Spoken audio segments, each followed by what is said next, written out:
اعوذ باللہ من الشیطان الرجیم بسم اللہ الرحمن الرحیم الحمد للہ رب العالمین الرحمن الرحیم مالک یوم الدین ایاک نعبد وایاک نستعین اہدنا الصراط المستقیم صراط الذین انعمت علیہم غیر المغضوب علیہم ولا الضالین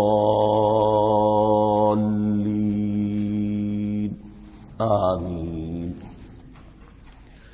رب اشرح لی صدری ویسر لی امری واحلل عقدۃ من لسانی یفقہوا قولی۔ اللہم ربنا الہمنا رشدنا واعذنا من شرور انفسنا، اللهم أرنا الحق حقا وارزقنا اتباعه وأرنا الباطل باطلا وارزقنا اجتنابه، اللهم ربنا يسر لنا أمورنا كلها وأتمم لنا بالخير وتقبل منا فإنك خير المتقبلين آمین یا رب العالمین۔ معزز حاضرین اور محترم خواتین، ہم اللہ کے نام سے اس سال کی نماز تراویح کے ساتھ دورہ ترجمہ قرآن کا آغاز کر رہے ہیں۔ اس سے پہلے میں عرض کر چکا ہوں کہ اب میری عمر بھی کافی ہو چکی ہے، قمری حساب سے 68 برس مکمل ہو چکے ہیں، اور مختلف قسم کے عوارض بھی مجھے لاحق ہیں، اور بہت سے احباب نے اور رفقاء نے مشورہ دیا تھا کہ میں اتنا بڑا بوجھ اپنے ذمہ نہ لوں، لیکن میں نے خالصتاً توکلاً علی اللہ اس کی ہمت کی، اس کا ارادہ کیا، اس کے لیے اہتمام بھی خصوصاً ہوا ہے۔ مجھے اندازہ ہے کہ اب میرے خیالات کی جو رو ہے وہ اب اتنی تیز نہیں ہے جتنی کبھی ہوا کرتی تھی۔ کراس ریفرنسز بھی جو ہیں قرآن حکیم کے وہ اتنے مستحضر نہیں ہیں جتنے کبھی ہوتے تھے، بلکہ واقعہ یہ ہے کہ میری زبان بھی بعض اوقات لڑکھڑاتی ہے، اس لیے کہ مجھے جو ادویات استعمال کرنی پڑتی ہیں ان کا اعصاب پر بھی اثر ہوتا ہے، اور جو ہمارے اعضائے رئیسہ ہیں ان پر بھی اثر ہوتا ہے۔ بہرحال ان سب کے الرغم اللہ کا نام لے کر آغاز کر رہے ہیں۔ میری انتہائی لنگارش یہی ہے، تیرے نام سے ابتدا کر رہا ہوں۔ ابھی میں نے سورہ فاتحہ کی تلاوت کی اور آپ کو سماعت فرمائی۔ یہ سورہ مبارکہ مصحف کے اعتبار سے تو پہلی سورت ہے ہی، سب کو معلوم ہے، لیکن یہ بھی نوٹ کر لیجئے کہ یہ نزول کے اعتبار سے بھی سب سے پہلی مکمل سورت جو حضور پر نازل ہوئی وہ یہی ہے۔ اس سے قبل متفرق آیات نازل ہوئی، 5 آیتیں سورہ علق کے آغاز میں، کچھ آیتیں سورہ قلم یا سورہ نون کے آغاز میں، کچھ آیتیں سورہ مزمل کی ابتدا کی، کچھ آیتیں سورہ مدثر کے آغاز کی۔ 5ویں وحی تقریباً اس پر اجماع ہے کہ یہ سورۃ الفاتحہ کی ہے، اور یہ مکمل سورت ہے جو حضور پر نازل ہوئی۔ سورۃ الفاتحہ کے معنی ہوئے افتتاحی سورت، فتح یفتح کے معنی ہے کھولنا، مفتاح کنجی کو کہتے ہیں، چابی کو۔ تو یہ اوپننگ سورہ آف دی قرآن، قرآن حکیم کی افتتاحی صورت۔ ویسے جیسا کہ میں تعارف قرآن کے ضمن میں عرض کر چکا ہوں، عربوں کا یہ مزاج تھا کہ جس چیز سے انہیں خصوصی محبت ہوتی تھی اس کے بہت سے نام رکھتے تھے، اس کے بھی بہت سے نام ہیں۔ سورۃ الفاتحہ سب سے عام ہے، لیکن الکافیہ، الشافیہ، ام القرآن، اساس القرآن، کم سے کم یہ 4 نام تو میں سمجھتا ہوں کہ ہر مسلمان کو مزید معلوم ہونے چاہیے، اور بھی بہت سے نام۔ اس سورہ مبارکہ کی بالاتفاق و بالاجماع 7 آیتیں ہیں، اگرچہ ان کی ترتیب میں کچھ اختلاف ہے۔ ایک رائے یہ ہے، اور یہ رائے امام شافعی کی بھی ہے اور بصرہ کے جو قراء تھے ان کی بھی ہے، کہ آیت بسم اللہ بھی سورہ فاتحہ میں شامل ہے، اس کا جز ہے، وہ اس کو شامل کر کے پھر 7 آیتیں بناتے ہیں، تو آخری جنہیں ہم 2 آیتیں سمجھتے ہیں صراط الذین انعمت علیہم غیر المغضوب علیہم ولا الضالین، وہ ان کے نزدیک ایک آیت ہے۔ تو گویا کہ نتیجہ یہ نکلا کہ آیتوں کی تعداد ساتھ ہی رہتی ہے۔ امام ابو حنیفہ رحمۃ اللہ علیہ کا موقف اور کوفے کے جو قراء تھے ان کا بھی موقف یہ ہے کہ آیت بسم اللہ نہ سورہ فاتحہ کا جز ہے نہ کسی اور سورت کا جز ہے، سوائے ایک مقام پر جہاں حضرت سلیمان علیہ السلام کا خط جو ہے نقل ہوا ہے، جنہوں نے ملکہ سبا کو لکھا تھا انہ من سلیمان و انہ بسم اللہ الرحمن الرحیم، تو قرآن کے متن میں صرف اسی جگہ پر یہ آیت شامل سمجھتے ہیں، باقی یہ صرف علامت کے طور پر کہ یہاں سے ایک نئی سورت شروع ہو رہی ہے درج کی گئی ہے۔ اس سورہ مبارکہ کو الصلاح قرار دیا گیا ایک حدیث میں، اس کا جو اسلوب ہے وہ دعا کا ہے، اور دعا کے ساتھ اس کی جو مناسبت ہے اور پھر اسی کی وجہ سے ہماری نماز کا یہ جزو لا ینفک بنا دیا گیا، بلکہ ایک حدیث جو میں آپ کو سناؤں گا اس میں اسی کو نماز قرار دیا گیا، الصلاح یہی ہے۔ ویسے وہ حدیث مبارک موجود ہے لا صلاۃ لمن لم یقرأ بفاتحۃ الکتاب، جو شخص سورہ فاتحہ کی تلاوت نہیں کرتا اس کی کوئی نماز نہیں۔ اس کے حوالے سے بھی ہمارے ہاں دو مسلک ہے، ذکر صرف اس لیے کر رہا ہوں کہ آپ کے علم میں ہو، ان میں کوئی بنیادی فرق نہیں ہے، کسی بھی ایک رائے کا انسان قائل اور حامل ہو سکتا ہے بغیر اس کے کہ دوسرے کو بالکل غلط قرار دے، بلکہ یہ کہ اس کے لیے بھی گنجائش اپنے ذہن میں اور اپنے دل میں رکھے۔ تو ایک رائے یہ ہے کہ یہ میں کیا عرض کر رہا تھا کوئی بھول گیا ہوں،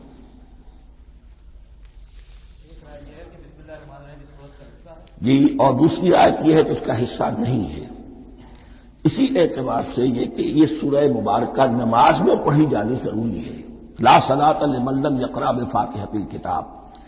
البتہ یہ اختلاف ہے، یہ بات جو میں ذکر کر رہا تھا جو ذہن سے نکل گئی، کہ آیا مقتدی جو ہے امام کے پیچھے کھڑا ہو کر جب نماز پڑھ رہا ہو تو کیا اس صورت میں بھی اس کے لیے لازم ہے کہ سورہ فاتحہ پڑھیں؟ اس میں دو رائے ہو گئی، بلکہ تین۔ ایک رائے انتہائی ہے اور وہ فقہ حنفی کی طرف منسوب ہے کہ اگر آپ امام کے پیچھے مقتدی کی حیثیت سے نماز پڑھ رہے ہیں تو کسی بھی رکعت میں آپ سورہ فاتحہ نہیں پڑھیں گے۔ ایک دوسری بالکل برعکس رائے ہے، وہ امام شافعی رحمۃ اللہ علیہ کی ہے کہ ہر حالت میں چاہے امام جہری رکعت پڑھا رہا ہو جس میں وہ بلند آواز سے سورہ فاتحہ پڑھ رہا ہو اور چاہے وہ سری رکعت ہو، ہر حالت میں مقتدی کو بھی پڑھنی ہے۔ ایک تیسری رائے بین ہے، وہ امام مالک کی ہے رحمۃ اللہ علیہ، کہ جو سری رکعت ہے جس میں کہ امام بھی خاموشی سے پڑھ رہا ہے مقتدیوں کو بھی پڑھنی چاہیے، جو جہری رکعت ہے جس میں کہ امام بلند آواز سے پڑھ رہا ہے اس میں مقتدیوں کو خاموش رہ کر پوری توجہ جو ہے سننے پر صرف کر دینی چاہیے۔ اذا قرئ القرآن فاستمعوا له وانصتوا، جب قرآن پڑھا جا رہا ہو تو پوری توجہ اس کے پڑھنے پر مرکوز کر دو اور خود خاموش رہو۔ میرے اپنی رائے میں یہ تیسری رائے سب سے زیادہ صائب ہے اور اس میں کسی طرح کی بھی کوئی پیچیدگی پیدا نہیں ہوتی۔ بہرحال اس سورہ مبارکہ کا جو اسلوب ہے میں نے عرض کیا دعائیہ ہے، البتہ قرآن مجید کے علم و حکمت کے اعتبار سے، اس کے فلسفے کے اعتبار سے ایک بات سمجھ لینی چاہیے۔ قرآن کا فلسفہ یہ ہے کہ بنیادی ہدایت ہر انسان کے دل میں موجود ہے، بالقوہ، پوٹینشلی۔ یہ جو قرآن مجید یا اللہ کی کتابیں نازل ہوتی ہیں یہ انہیں ایکٹیویٹ کرتی ہیں، وہ اندر کی جو ڈورمنٹ کانشسنس ہے، خوابیدہ شعور جو ہے اسے بیدار کر کے اور پھر یہ کہ اسے اجاگر کرتی ہیں۔ ہر سلیم الفطرت انسان اور سلیم العقل انسان، دو سلامتی شرط ہیں، سلیم الفطرت، نیچر پرورٹڈ نہ ہو، فطرت مسخ نہ ہو گئی ہو، عقل سلیم ہو، ان دونوں چیزوں کا نتیجہ یہ نکلتا ہے کہ وہ انسان از خود بغیر کسی وحی کی رہنمائی کے، بغیر کسی نبی کی تعلیم کے سے استفادہ کیے ہوئے از خود بھی کچھ حقائق تک پہنچ جاتا ہے۔ اور وہ حقائق کیا ہے؟ نمبر ایک یہ کہ اس کائنات کا ایک خالق ہے اور وہ ایک ہے اور وہ تمام صفات کمال سے متصف ہے۔ نمبر دو یہ کہ انسان کی زندگی صرف یہ زندگی نہیں ہے، بلکہ ایک اور زندگی ہے کہ جس میں اس زندگی کے اعمال کے نتائج برآمد ہوں گے۔ یہ دو باتیں، اس کی زیادہ وضاحت کے ساتھ جو ہے اس کا تذکرہ آئے گا سورہ لقمان میں، جہاں حضرت لقمان کی شخصیت کا تذکرہ ہے۔ لیکن یہاں صرف یہ بات سمجھ لیجئے کہ قرآن کا فلسفہ یہ ہے کہ ہر انسان میں، ہر فرد نوع بشر میں جو اپنی ولادت کے وقت مسلم ہوتا ہے، حضور کی حدیث ہے کل مولود یولد علی الفطرہ ابواہ یحودانہ او ینصرانہ او یمجسانہ، ہر بچہ نوع انسانی کا فطرت اسلام پر پیدا ہوتا ہے، وہ فطرت کے اندر وہ ہدایت ودیت ہے۔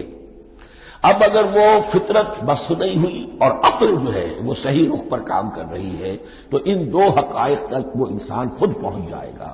لیکن ان دونوں حقائق تک پہنچنے کے بعد اب وہ دست بستہ دعا کرے گا کہ اے رب اب مزید ہدایت تو مجھے عطا فرما۔ ایک تو یہ کہ میں کیا کروں کیا نہ کروں، میری عقل اس میں ٹھوکر کھا سکتی ہے، میں کسی اچھی چیز کو بری سمجھ سکتا ہوں، کسی بری کو اچھی سمجھ سکتا ہوں، تو مجھے صحیح راستہ، صحیح راہ ہدایت پر چلا۔ یہ دعا ہے جو انسان کرتا ہے جبکہ وہ ایمان باللہ اور ایمان بالآخرہ تک خود پہنچ چکا ہوتا ہے اور یہ سمجھتا ہے کہ صحیح زندگی کا رخ یہی ہے کہ جس رب کو میں نے پہچانا ہے کہ وہ اس کائنات کا خالق ہے اور مالک ہے اور رب ہے، میں اس کی بندگی کروں، اس کی اطاعت کروں، اس کا حکم مانوں، اس کے راستے پر چلوں، لیکن وہ راستہ کون سا ہے؟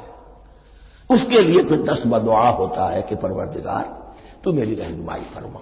یہ مقام ہے کہ جہاں آپ سمجھ لیجئے اپنے آپ کو بھی آج اس جگہ پر تصور کرتے ہوئے پھر اس سورہ مبارکہ کو پڑھیے کہ آپ اس مقام پر اللہ کے فضل و کرم سے پہنچ چکے ہیں کہ اللہ کو آپ نے پہچان لیا اور اس کی توحید کو جان لیا، اس کی جملہ صفات کمال سے آپ واقف ہو گئے، آپ یہ بھی جان گئے کہ بڑھ کر اس کے حضور میں حاضر ہونا ہے اور وہ حساب کتاب لے گا۔ پھر آپ نے یہ عہد بھی کر لیا کہ اب زندگی گزارنی ہے اس رب کی بندگی میں، اسی کی فرما برداری میں۔ اب یہاں کھڑے ہو کر آپ پوچھتے ہیں کہ اللہ مجھے وہ تفصیلی ہدایت عطا فرما، ایسا نہ ہو کہ کبھی میں کسی راستے پر چلتا ہوا کسی پگڈنڈی پر مڑ جاؤں اور وہ تھوڑی سی جو ڈیویشن ہو میرے راستے کی وہ میری عاقبت کو برباد کر دے۔ یک لحظہ غافل گشتب و 100 سال راہم دور شد، اس لیے کہ ہوتا یہی ہے صیدھے راستے سے ذرا سی کوئی پگڈنڈی جو ہے تھوڑے سے اینگل پر نکلی ہے، لیکن جب چلتے جائیں گے آپ تو جتنے آگے بڑھیں گے اس پر اس راہ صراط مستقیم سے آپ اتنے ہی زیادہ دور ہوتے چلے جائیں گے۔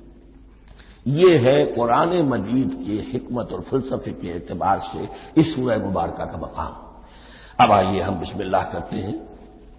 بسم اللہ الرحمن الرحیم، شروع کرتا ہوں میں اللہ کے نام سے جو رحمان اور رحیم ہے۔ اس پر کچھ گفتگو ہو چکی ہے تعارف قرآن کے ضمن میں کہ رحمان اور رحیم دو نام ہیں کہ جو رحمت کے مادے سے نکلتے ہیں۔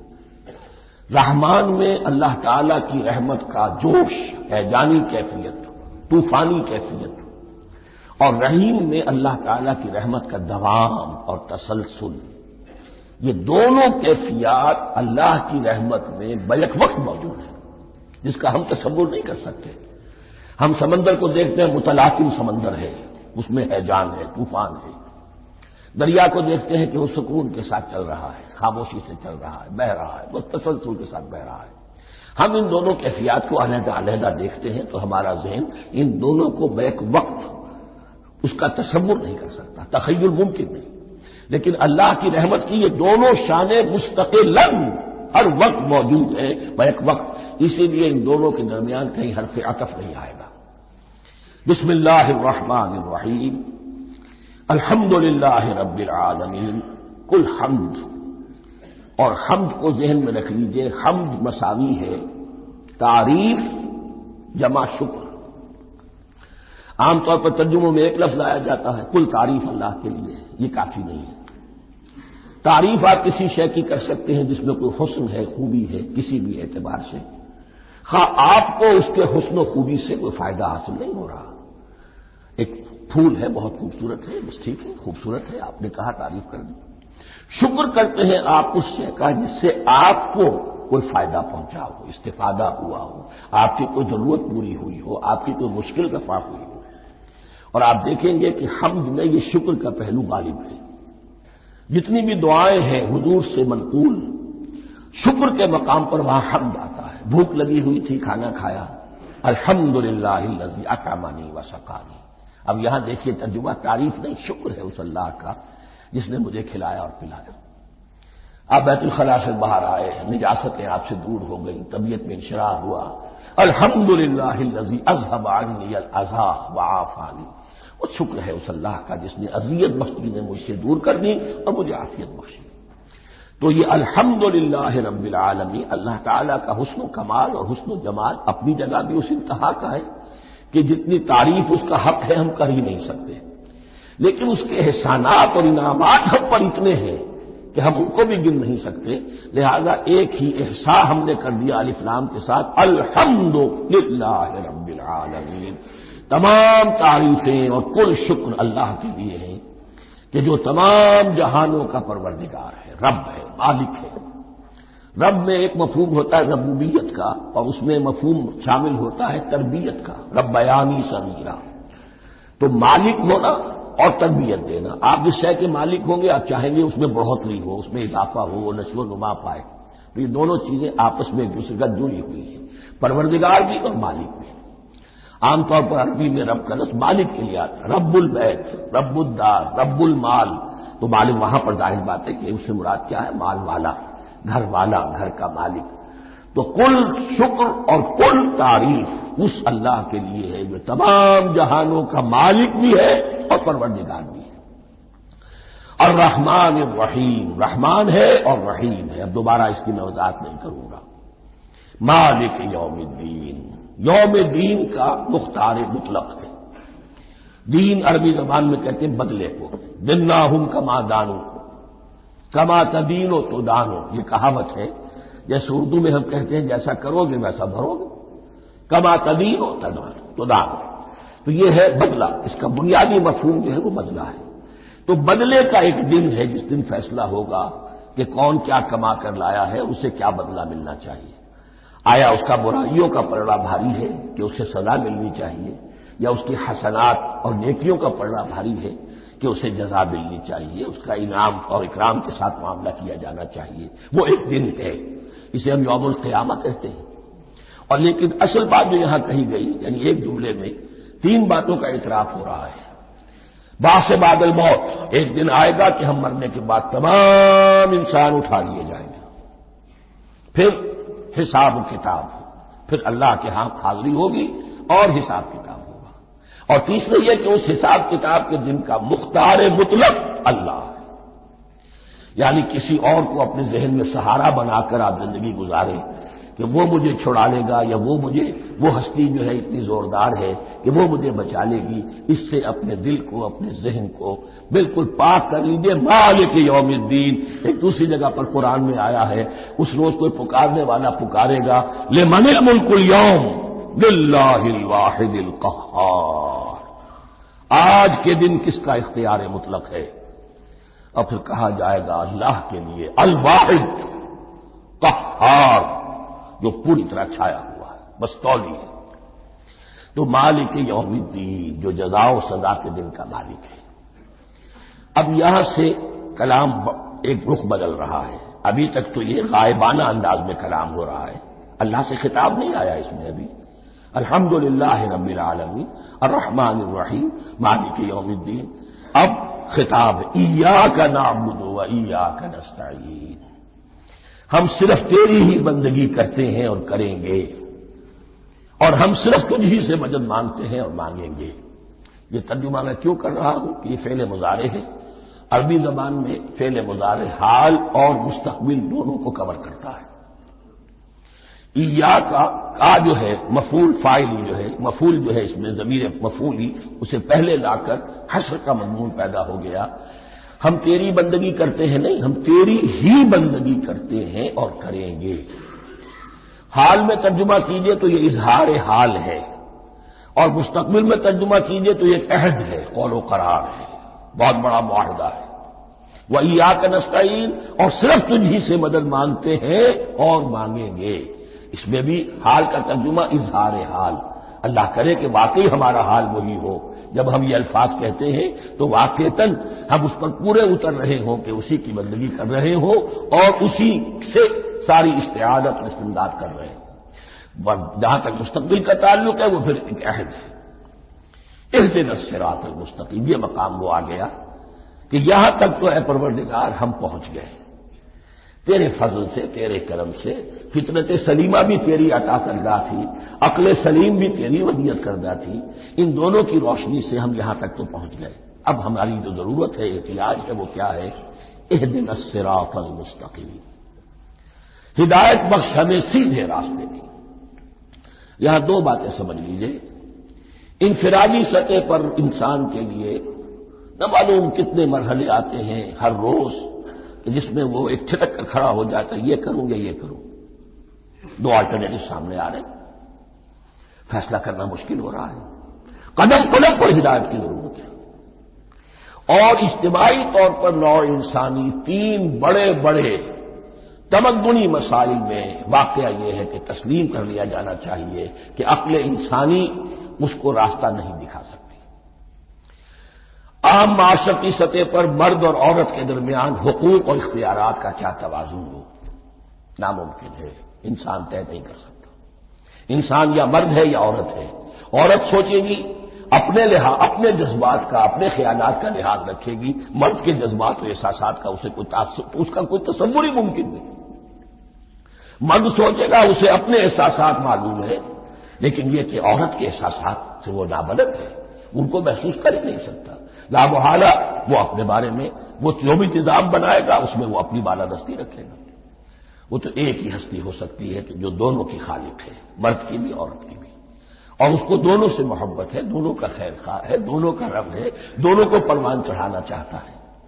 اسی طرح فرد اور معاشرہ یا ریاست، حکومت اور ریاست ہمیشہ یہ چاہتی ہے کہ سارے اختیارات ہمارے ہاتھ میں آ جائیں، ٹوٹلیٹیرین سوسائٹی ہو، بس ہم حکم دیں اور لوگ اس پر چلیں۔ افراد یہ چاہتے نہیں، ہمیں آزادی ہونی چاہیے۔ اب آپ دیکھیے کہ دنیا میں کتنے جھگڑے چلتے ہیں اسی پر، فریڈم فریڈم فریڈم۔ وہ فریڈم واقعتاً اپنی جگہ پر ایک شے ہے، افراد کی آزادی ہونی چاہیے، لیکن افراد کی آزادی اتنی نہ ہو جائے کہ وہ مادر پدر آزاد ہو جائے، کوئی قانون، کوئی قاعدہ، کوئی اخلاقی کوئی حدود اور قیود جو ہے ان کا پابند نہ رہے۔ تو اب کہاں ہے وہ نقطۂ اعتدال کہ جس میں انسان کی انفرادی آزادی، انفرادی اختیار اور ادھر اجتماعی مصلحتیں جو ہیں ان کو بیلنس کیا جا سکے؟ انسان طے نہیں کر سکتا، صرف اللہ ہی اس کے لیے نظام دے سکتا ہے۔ تیسرا مسئلہ ہے سرمایہ اور محنت، اس میں کیا توازن ہو؟ سرمایہ اور محنت دونوں مل کر کچھ بنا رہے ہیں، کچھ پروڈیوس کر رہے ہیں۔ اب اس میں نفع جو ہوا ہے اس میں سرمایہ کا کتنا حصہ ہونا چاہیے اور لیبر کا کتنا ہونا چاہیے، کون طے کر سکتا؟ اس کے لیے بھی کہ ایسا نہ ہو کہ سرمایہ داری جو ہے آکاش بیل بن کر پورے معاشرے پر چھا جائے اور غریب بیچارہ، مزدور بیچارہ، کاشتکار بیچارہ وہ گویا کہ چکی کے دو پارٹوں میں پس کر رہ جائے، اس کی کوئی حیثیت نہ رہ جائے۔ لیکن یہ کہ دوسری طرف اگر یہ کہ مزدور کا جو حق ہے اس سے زیادہ اس کو دے دیا جائے تو سرمایہ جو ہے وہ سکڑ جائے گا، شائی ہو جائے گا، وہ پھر میدان میں نہیں آئے گا۔ کیا کیا جائے؟ کون سا نقطہ عدل و اعتدال ہے؟ یہ تین مسائل ایسے ہیں، اہدنا الصراط المستقیم۔ تو یوں سمجھیے کہ ایک جو بنیادی ہدایت تھی، ایک اللہ کو پہچان لینا، یہ جان لینا کہ کل حسن و جمال اور تمام انعام و اکرام کا منبع اس کی ذات ہے، وہ رحمان ہے اور رحیم ہے، اور یہ جان لینا کہ مرنے کے بعد جی اٹھنا ہے، حساب کتاب ہے، فیصلہ ہوگا جزا و سزا کا، اور مختار مطلق اس دن کا اللہ ہے۔ پھر یہ عہد کر لینا ایاک نعبد و ایاک نستعین۔ اس کے بعد دعا، پروردگار ہمیں ہدایت پر قائم رکھ، ہماری ہدایت میں اضافہ فرما۔ اس ہدایت کے لفظ کو سمجھ لیجئے، بنیادی ہدایت، تفصیلی ہدایت، قدم قدم پر ہدایت، ہدایت پر ہدایت۔ والذین اہتدوا زادہم ہدی، جو لوگ ہدایت کے راستے پر آتے ہیں اللہ ان کی ہدایت میں اضافہ کرتا ہے۔ تو یہ قدم قدم پر ہمیں ہدایت کی ضرورت ہے اور مرحلہ وار ضرورت ہے۔ ہدایت اس کو بھی کہتے ہیں کہ کسی نے آپ سے کوئی پتہ پوچھا، آپ نے کہا ادھر جانا، پھر دوسری گلی میں مڑنا، پھر جانا 2-3 لائٹیں چلے جانا، پھر مڑنا، وغیرہ وغیرہ، یہ بھی ہدایت ہے، نظری طور پر آپ نے بتایا ہے۔ ایک ہدایت یہ ہوئی کہ بھائی میں چلتا ہوں آپ کے ساتھ، میں آپ کو وہاں پہ پہنچا دوں گا تاکہ آپ کو دقت نہ ہو، آپ نے منزل تک پہنچا دیا۔ ان دونوں کے درمیان، یہ تو میں نے ایک فرق کی مثال دی ہے، اللہ اور بندے کے درمیان نہ معلوم کتنے مراحل ہیں ہدایت کے۔ تو کسی وقت بھی انسان اپنے آپ کو ہدایت خداوندی سے مستغنا نہیں سمجھ سکتا، اور نہیں تو پروردگار جو ہدایت دی ہے اس کو ہدایت پر قائم رکھ۔ کیا پتہ شیطان کا کوئی حملہ، کیا پتہ ہمارے نفس کی کوئی شرارت کسی ایسے رخ پر ہمیں ڈال دے کہ اب تک کی ساری کمائی بھی ضائع ہو جائے۔ لہذا یہ نہ سمجھیے کہ جب یہ ساری چیزیں ان کو معلوم تھی، ان چیزوں کا تو اقرار کر رہے تو اب ہدایت کون سی مانگ رہے؟ تو ہدایت کا تو بڑا میدان کھلا ہوا ہے، اور اس ہدایت کی وہ جو میں نے آخری شکل آپ کو بتائی ہے کہ منزل مقصود تک پہنچا دے، یہ ہدایت بھی قرآن مجید میں اس معنی میں بھی لفظ آیا ہے کہ اہل جنت جب جنت میں داخل ہوں گے تو جو ترانہ حمد ان کی زبان پر اس وقت ہوگا وہ کیا ہے؟ الحمدللہ الذی ہدانا لہذا وما کنا لنہتدی لولا ان ہدانا اللہ۔ کل شکر اللہ کا جس نے ہمیں یہاں تک پہنچا دیا، ہدایت دی جہاں تک پہنچا دیا، اور ہم ہرگز نہ پہنچ پاتے، ہم ہرگز ہدایت یافتہ نہ ہو سکتے اگر اللہ ہی ہمیں ہدایت نہ دیتا۔ اہدنا الصراط المستقیم، سیدھا راستہ، صراط الذین انعمت علیہم، اب اس کی مزید وضاحت ہے، راستہ اس کا ان لوگوں کا جن پر تیرا انعام ہوا۔ یہ کون لوگ ہیں؟ اس کی وضاحت آپ کو ملے گی سورہ نساء میں، من یطع اللہ والرسول فاولئک مع الذین انعم اللہ علیہم من النبیین والصدیقین والشہداء والصالحین۔ 4 طبقات ہیں منعم علیہم جن پر اللہ کا انعام ہوا ہے۔ چوٹی پر انبیاء کرام، اس کے بعد صدیقین کرام، اس کے بعد شہداء عظام، اس کے بعد عام صالح مسلمان، صالح ہو۔ یہ بیس لائن ہے، اس سے اوپر کا درجہ شہداء کا ہے، اس سے اوپر کا درجہ صدیقین کا ہے، اور پھر اس سے اوپر کا درجہ انبیاء کا ہے۔ انبیاء میں سے پھر وہ بھی ہوتے ہیں کہ جو اولو العزم میں من الرسل ہیں، لیکن یہ 4 طبقات ہیں، ان کے راستے پر ہمیں چلا۔ غیر المغضوب علیہم ولا الضالین، جو مغضوب علیہم نہیں ہوئے، جن پر تیرا غضب نہیں ہوا، اور غضب ہوتا ہے ان پر کہ جو ہدایت کے واضح ہونے کے بعد ہدایت کو ترک کر دیں، وہ ہے مغضوب علیہم۔ جنہیں ہدایت مل گئی ہو، ہدایت کو پہچان لیا ہو، پھر اپنی شرارت نفس کی وجہ سے، اپنی نفسانیت کی وجہ سے، اپنے تکبر کی وجہ سے، اپنے حسد کی وجہ سے وہ اس حق کو رد کر دے، اس کو ترک کر دے، ان پر اللہ کا غضب آتا ہے۔ اور اس میں اس کی بہت بڑی مثال تاریخ کے اعتبار سے یہودی ہے۔ اللہ نے انہیں ہدایت دی، کتابیں عطا کی، تورات، انجیل، زبور، سینکڑوں نبی ان میں مبعوث کیے، 1400 برس تک نبوت کا تار ٹوٹا ہی نہیں، مسلسل۔ ابتدا میں بھی 2 نبی، موسیٰ اور ہارون، اور اختتام پر بھی 2 نبی، عیسیٰ اور یحییٰ علیہ الصلاۃ والسلام، اور ان کے مابین کوئی لمحہ نہیں آیا ہے تاریخ بنی اسرائیل میں جبکہ کوئی نہ کوئی نبی موجود نہ ہو، لیکن انہوں نے اپنی شرارت نفس کی وجہ سے ہدایت تورات سے بھی منہ موڑا، اور پھر سب سے بڑی بات یہ کہ ہدایت محمدی سے، ہدایت قرآنی سے بھی صلی اللہ علیہ وسلم منہ موڑا، وہ ہے مغضوب علیہم ولا الضالین، اور نہ ہی گمراہ ہوئے۔ یہ لفظ جو آتا ہے عربی زبان میں گمراہ کا بھی ہے اور تلاش حق میں بھٹکنے والے کا بھی ہے۔ ایک وہ شخص ہے جس پر حق ابھی واضح نہیں ہوا، وہ تلاش میں ہے، اس کے لیے بھی ضال کا لفظ آئے گا۔ اسی طرح کوئی شخص کسی کے عشق اور محبت میں ایسا ہو جائے، دیوانہ ہو جائے، اس کو بھی ضال کہتے ہیں، یعنی اس کے اوپر جذبات کا اتنا غلبہ ہو گیا ہے کسی کی محبت اور عشق کی بنا پر۔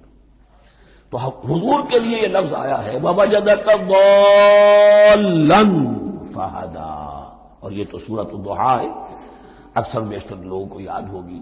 تو یہ جو دوال کا لفظ ہے اس میں سمجھ لیجئے ضروری نہیں ہے کہ وہ گمراہ ہو، بلکہ وہ بھی کہ جو ابھی راہ ہدایت کی طلب میں اس کے حصول کے لیے اس کی تلاش میں کوشاں ہے، اور وہ بھی کہ جو کسی مغالطے کی وجہ سے حق سے منحرف ہو جائے۔ یہ بھی جان لیجئے کہ ایک ہے بدنیتی، تکبر، حسد، حق کو جان کر پہچان کر رد کر دینا یا چھوڑ دینا یا ترک کر دینا، ایک ہے کسی غلطی میں کسی جذبات کے اندر آ کر کسی غلم کے اندر مبتلا ہو کر اور حق سے منحرف ہو جانا۔ اس کی جو سب سے بڑی مثال ہے وہ نصارہ ہے، عیسائی ہے۔ حضرت مسیح کو انہوں نے مانا لیکن غلم کیا، یہ لفظ آئے گا آگے، لا تغلوا فی دینکم، اپنے دین میں غلم نہ کرو۔ جیسے ہمارے ہاں بھی بعض لوگ ہیں جو حضور صلی اللہ علیہ وسلم کی تعریف میں، حضور صلی اللہ علیہ وسلم کے ساتھ اپنی محبت کے اظہار میں غلو کر جاتے ہیں۔ یہ انتہا درجے کو ہو گیا تھا حضرت مسیح علیہ السلام کے ماننے والوں میں، اور اس کی بنا پر انہوں نے تثلیث کا عقیدہ ایجاد کر لیا اور حضرت مسیح علیہ السلام کو اللہ کا بیٹا بنا دیا۔ تو اس کی سب سے بڑی مثال ضالین کی اس اعتبار سے کہ ہدایت پانے کے بعد کسی بدنیتی سے نہیں بلکہ کسی اچھے جذبے میں غلو کی وجہ سے، رسول سے محبت کرنا تو اچھا جذبہ ہے لیکن یہ محبت بھی ایک حد میں رہنی چاہیے، غلو کرے گی تو ظاہر بات ہے کہ اس کے بعد وہ گمراہی کی طرف لے جائے گی۔ یہ ہے اس سورہ مبارکہ کا ترجمہ، اور اس کے بعد آخر میں آمین کہنا یہ مسنون بھی ہے، کہنا چاہیے۔ البتہ اختلاف یہاں بھی صرف اتنا ہے کہ نماز میں جب آپ امام کے ساتھ ہیں، وہ اگر جہری قرات کر رہا ہے تو آیا اس کے بعد آپ کو بھی بالجہر کہنا ہے آمین یا نہیں کہنا، یہ اختلاف ہے، ان میں کوئی فرق واقع نہیں ہوتا۔ یہ چیز متفق علیہ کہ کہنا ہے آمین، بلکہ یہ آمین تو یہودیوں میں ہے، یہ آمین جو ہے یہ عیسائیوں میں بھی ہے، ان کی بھی جو لارڈس پریئر ہے اس کے بعد آمین، وہ آمین کہتے ہیں، وہ فرق وہ لفظ ایک ہی ہے۔ اس لیے کہ عبرانی زبان اور عربی زبان یا تو ہم یہ کہہ سکتے ہیں کہ دونوں بہنیں ہیں، کوئی ایک مشترک زبان تھی ان کی ماں جس کی یہ دو بیٹیاں ہیں، اور یا یہ کہنا پڑے گا کہ عربی زبان کی ماں جو ہے وہ عبرانی زبان ہے۔ بہرحال بڑا قریبی رشتہ عربی کا اور عبرانی کا ہے، اس اعتبار سے وہ آمین۔ اب آپ کو معلوم ہے ہم السلام علیکم وہ کہتے ہیں، وہ سلام کہتے ہیں، فرق کیا ہے؟ وہ تو تلفظ کا فرق ہے۔ اسی طریقے سے اور بہت سے الفاظ ہیں، ان میں بعد میں بتا۔ اب میں اس سورہ مبارکہ کے بارے میں خاص حدیث آپ کو سنانا چاہتا ہوں، اور اسی سے در حقیقت جو امام ابو حنیفہ کا موقف ہے رحمۃ اللہ علیہ، اس کی حقانیت مزید مبرہن ہو جائے گی۔ یعنی کیا کہ آیت بسم اللہ سورہ فاتحہ کا جز نہیں ہے، سورہ فاتحہ الحمدللہ رب العالمین سے شروع ہوتی ہے۔ وہ میں آپ کو بتانا بھول گیا کہ جن کے نزدیک سورت کا جز ہے وہ پھر جہری قرات میں بسم اللہ الرحمن بھی بلند آواز سے کہیں گے، اور جن کے نزدیک سورہ فاتحہ کا جز نہیں ہے وہ نہیں کہیں گے، وہ الحمدللہ رب العالمین سے قرات کریں گے۔ تو کوئی فرق نہیں ہے بنیادی۔ یہ حدیث جو ہے یہ مسلم شریف میں ہے اور حدیث قدسی ہے، اس کے راوی حضرت ابو ہریرہ ہیں رضی اللہ تعالی عنہ، اور اس حدیث نے اس صورت کے مضامین کا نہایت عمدہ تجزیہ کر دیا ہے۔ حدیث کے الفاظ سن لیجئے، قسمت الصلاۃ بینی و بین عبدی نصفین۔ اللہ تعالیٰ فرما رہے ہیں، حدیث قدسی ہے، میں نے نماز کو، صلاۃ کو اپنے اور اپنے بندے کے درمیان آدھا آدھا تقسیم کر لیا، فنصفھا لی ونصفھا لعبدی، اس کا نصف جو ہے وہ میرے لیے ہے اور نصف جو ہے وہ میرے بندے کے لیے ہے، ولعبدی ما سأل، اور جو میرے بندے نے مانگا میں اسے دوں گا، میرا وعدہ ہے یا میں نے اسے دیا۔ اس کے بعد اس کی تفصیل آتی ہے، اذا قال العبد، جب بندہ کہتا ہے الحمدللہ رب العالمین، قال اللہ حمدنی عبدی، جب بندہ کہتا ہے الحمدللہ رب العالمین، اللہ فرماتا ہے میرے بندے نے میری حمد کی۔ وَإِذَا قَالَ الرَّحْمَٰنُ الرَّحِيمُ قَالَ اللَّهُ اثْنَىٰ عَلَيَّ عَبْدِي، جب بندہ کہتا ہے الرحمن الرحیم، اللہ فرماتا ہے میرے بندے نے میری ثنا کی۔ وَإِذَا قَالَ مَالِكِ يَوْمِ الدِّينِ قَالَ اللَّهُ تَعَالَىٰ مَجَّدَنِي عَبْدِي، میرے بندے نے میری تمجید بیان کی، میری بزرگی بیان کی۔ اب یہ تین آیتیں ہو گئی، تینوں میں اللہ کی حمد ہے، ثنا ہے، تمجید ہے، یہ تین آیتیں خالص اللہ کے لیے ہو گئی۔ اب چوتھی آیت آئی، ایاک نعبد و ایاک نستعین، اس کے بارے میں جب بندہ کہتا ہے اذا قال العبد ایاک نعبد و ایاک نستعین قال اللہ تعالی ھذا ما بینی و بین عبدی ولعبدی ما سأل، یہ میرے اور میرے بندے کے درمیان ہے، یہ تو یوں سمجھیے یہ گرا لگ گئی ہے میرے اور میرے بندے کے مابین، اس نے مجھ سے قول و قرار کیا ہے، اس نے میری بندگی کا اعتراف کیا ہے، اس نے تسلیم کیا ہے کہ میری ہی بندگی کرتا ہے اور کرے گا، اور مجھ سے مدد چاہیے ہے۔ ھذا ما بینی و بین عبدی، یہ معاہدہ ہے، معاہدہ دو فریقوں کے مابین ہوتا، یہ میرے اور میرے بندے کے مابین ہے، والے عبدی ما سأل، اور میں نے اپنے بندے کو دیا جو اس نے مانگا، وہ میری مدد چاہتا ہے، میری مدد اس کے شامل حال رہے گی۔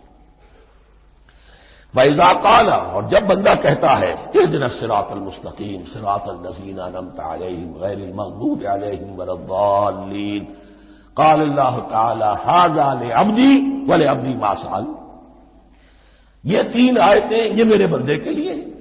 اهدنا الصراط المستقیم، اسی صراط مستقیم کی وضاحت ہے مثبت، صراط الذین انعمت علیہم، اسی صراط المستقیم کی وضاحت ہے منفی انداز میں، غیر المغضوب علیہم ولا الضالین، یہ سب میرے بندے کے لیے ہے اور میں نے اپنے بندے کو دیا جو اس نے مانگا۔ اس کو میں نے ایک مرتبہ یہ ترازو کی شکل میں اس کو لکھوایا تھا، دیکھیے یہ ایاک نعبد و ایاک نستعین، یہ ہے وہ ترازی کی وہ ڈنڈ، واو جو ہے ایاک نعبد و ایاک نستعین، واو جو ہے گویا کہ وہ مٹھ ہے جس سے کہ ترازو کو پکڑا جاتا ہے۔ ادھر ایک پلڑا ہے جس کی تین آیتیں ہیں، الحمدللہ رب العالمین الرحمن الرحیم مالک یوم الدین، اس کا نتیجہ کیا نکلا؟ ایاک نعبد۔